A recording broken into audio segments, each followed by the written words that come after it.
Sir, రెండు రాష్ట్ర ప్రభుత్వాలు పనితీరు పైన మీ కామెంట్ ఏంటి? ఎట్లా పనిచేస్తున్నాయి? ఇక్కడ రేవంత్ రెడ్డి గారు ఖజానా లేదంటున్నారు, అక్కడ చంద్రబాబు నాయుడు గారు సూపర్ 6 అమలు చేయాలంటే ఖజానా ఖాళీ ఉంది బట్ చెయ్యాలి అంటున్నారు. ఖజానా ఎక్కడో దేవుడు మనకు డబ్బులు ఇవ్వడు.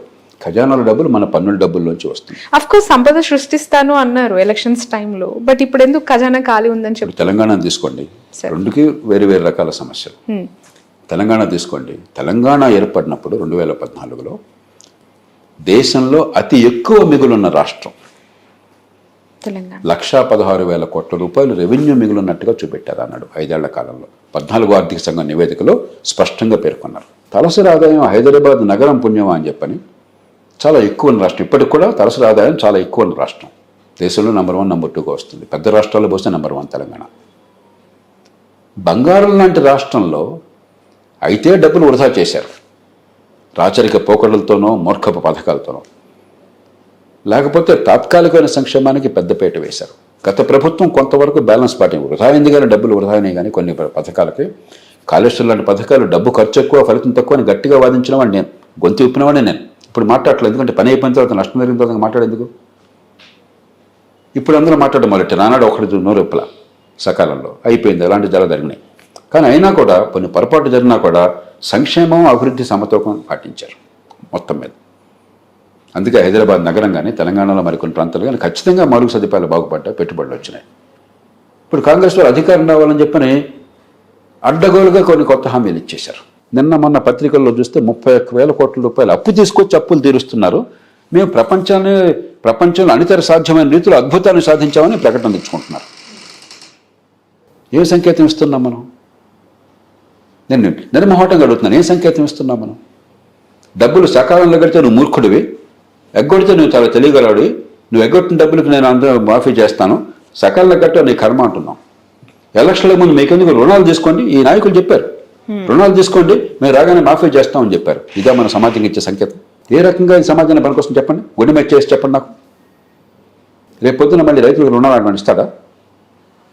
ఈ రైతులంతా అవసరమైతే మార్కెట్లోకి వెళ్ళి హెచ్చు వడ్డీలకి, యుజూరియస్ రేట్స్కి ప్రైవేట్ దగ్గర రుణాలు తీసుకోవాలి. అవి కట్టకపోతే మళ్ళీ ఇంకొక ప్రాబ్లం. కాబట్టి మనం రైతుల పేరు చెప్పి రైతుల భవిష్యత్తు ధ్వంసం చేస్తున్నాం, సమాజాన్ని నాశనం చేస్తున్నాం, ఆర్థిక వ్యవస్థని పతనం చేస్తున్నాం. ఒక ఉదాహరణ ఇది.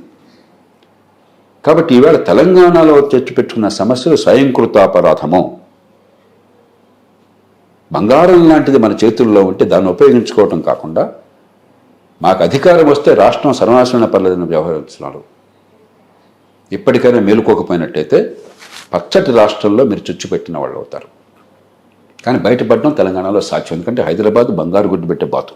దీన్ని చంపకుండా ఉంటే కాపాడుకోవాలి. విపరీతమైన అవినీతి వల్ల కానీ, అసమర్థత వల్ల కానీ, మూర్ఖ విధానాల వల్ల కానీ దీన్ని చంపకుండా ఉంటే తెలంగాణను కాపాడుకోవచ్చు. కానీ ఊరికే దేవుడు అని చెప్పిన గాల్లో దీపం పెడితే కాపాడబడేది కాదు. ఆంధ్రప్రదేశ్ ప్రారంభంలోనే నష్టంతో పుట్టింది. ఎప్పుడైతే హైదరాబాద్ని కోల్పోయినటువంటి రాష్ట్రమైందో, హైదరాబాద్లో వచ్చిన మిగులు ఉమ్మడి రాష్ట్రంతో పంచుకునేది తెలంగాణకి మాత్రం వచ్చింది సహజంగానే. ఆంధ్రప్రదేశ్ లేకపోయేసరికి లోటు వచ్చింది. ఆ తర్వాత ఆంధ్రప్రదేశ్లో కూడా కొంతకాలం పాటు 14 నుంచి 19 దాకా సంక్షేమాన్ని అందించారు, అభివృద్ధిని కూడా గట్టిగా చేపట్టారు. వనరులు లేకపోయినా కూడా పోలవరం ప్రాజెక్ట్ కావచ్చు, రాజధాని నిర్మాణం కావచ్చు, రాజధాని కంటే ముఖ్యంగా ఒక గ్రీన్ ఫీల్డ్ సిటీ నిర్మాణం కావచ్చు, కియా మోటార్స్ లాంటివి కావచ్చు, మౌలిక సదుపాయాల కల్పన కావచ్చు, చిత్తశుద్ధితో ప్రయత్నం జరిగింది.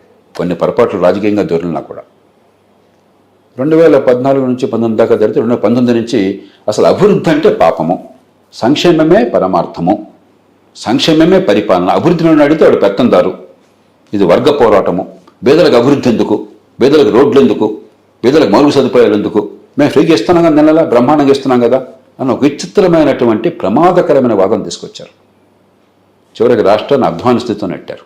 అసలే కష్టంలో ఉన్న రాష్ట్రాన్ని ఈవేళ అప్పులు ఊబులు కూరుకుపోయేట్టు చేశారు.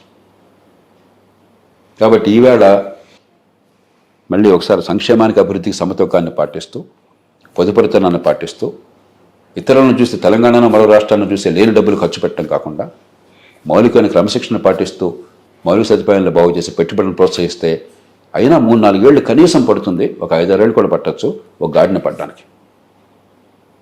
రెండు రాష్ట్రాలు కూడా చూడడానికి ఒకే రకంగా అనిపించినా కూడా రెండుకి వేరువేరు కారణాలు ఉన్నాయి.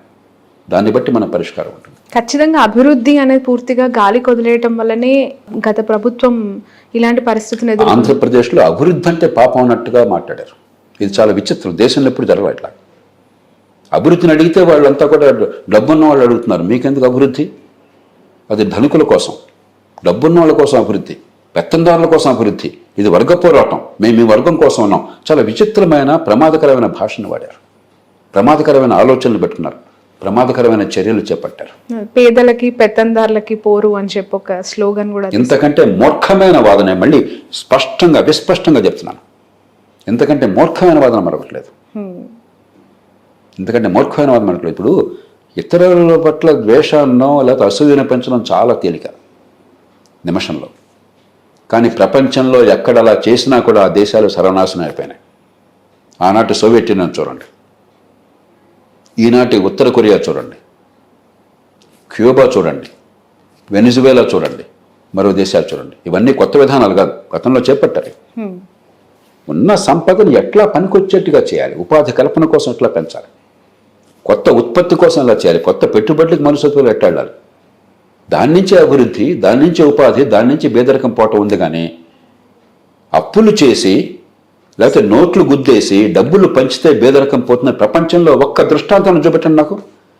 అదే నిజమైతే అప్పులు చేసి నోట్లు గుద్దేసి డబ్బులు పంచితే పేదరికం పోయేటే ప్రపంచంలో పేదరికం ఎందుకుంటుందండి? 5 నిమిషాలు.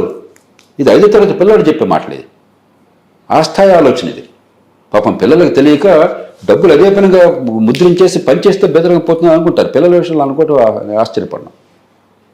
నాయకుడు అనబడేవాడు, అధికారి అనబడేవాడు, ఇంగిత జ్ఞానం ఉందనుకున్నటువంటి గాడిద అప్పులు చేసి డబ్బులు పంపిణీ చేస్తే బేదరకం పోతుంది అనుకుంటే ఆ మాట ప్రజల ముందు ప్రచారం చేస్తే అంతకంటే మూర్ఖత్వం ఇంకేమైనా ఉందా? అంతకంటే అజ్ఞానం ఇంకేమైనా ఉందా? అంతకంటే మోసం ఇంకేమైనా ఉందా? బట్ సార్, ఆ సంక్షేమ పథకాల గురించి మాట్లాడుకుంటే ఇప్పుడు కూడా ఈ కూటమి ప్రభుత్వం సూపర్ 6 అనే పథకాలకు సంబంధించి ఇంత ఎర్లియర్ స్టేజ్లోనే చాలా ఇబ్బందులు పడే పరిస్థితికి వచ్చింది. ఖచ్చితంగా ఏమైందంటే, రాజకీయంగా మీరు ఊబిలో కూరుకుపోయిన తర్వాత సంక్షేమం అనేది అందించకుండా ఓట్లు అసాధ్యమైన పరిస్థితి వచ్చిన తర్వాత సంక్షేమాన్ని కాదు అన్న, అందుకే సంక్షేమం వద్దని అంటలా. కానీ సంయమనాన్ని పాటించండి, పొదుపరితనాన్ని పాటించండి, ప్రజలకు వాస్తవాలు నచ్చ చెప్పండి. కనీసం అప్పు చేసి పప్పు కూడా తినకుండా ఉండండి. మీకు వచ్చేటువంటి పన్నుల డబ్బుల్లోంచి మీరు జీతభత్యాలకి, వడ్డీలకి, సంక్షేమానికి ఎంతైనా ఖర్చు పెట్టండి, మీ ఇష్టం. కానీ అప్పు చేసి ఆ డబ్బు దీన్ని ఖర్చు పెట్టి వచ్చే తల మీద భారం మోపితే అభివృద్ధి, ఆదాయం పెరగట్లేదు, ఖర్చు పెరుగుతోంది, వడ్డీలు పెరుగుతున్నాయి, అప్పులు పెరుగుతున్నాయి, కాలక్రమేణా ఊబిలో కూరుకుపోతాం. కాబట్టి ఆ సమతూకం కావాలి. అంచేత ఒక పక్కేమో ఈ సమతూకాన్ని పాటించాలి, అప్పు చేసి పప్పు కూడా కాకుండా.